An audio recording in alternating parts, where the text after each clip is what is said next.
पेण तालुक्यातील तरणखोप ब्रिज परिसरात पनवेलच्या दिशेने जाणाऱ्या JSW कंपनीच्या 2 ट्रेलरमध्ये भीषण अपघात झालाय।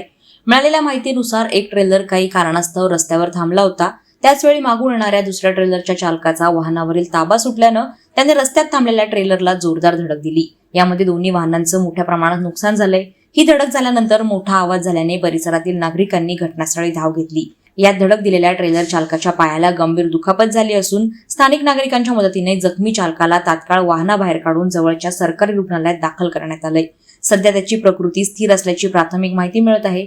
अपघातामुळे काही काळ वाहतूक कोंडी निर्माण झाली होती। माहिती मिळताच पोलिसांनी घटनास्थळी दाखल होऊन वाहतूक सुरळीत केली, तसेच अपघातग्रस्त वाहने रस्त्याच्या कडेला हटवण्याची कार्यवाही करण्यात आली।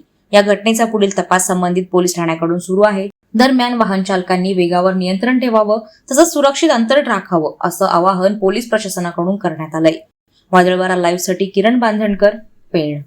नवी मुंबई व रायगड जिल्ह्यातील ताज्या बातम्या आणि घडामोडींसाठी सबस्क्राईब करा वादळवारा लाईव्ह चॅनल आणि दाबा बेल आयकॉन।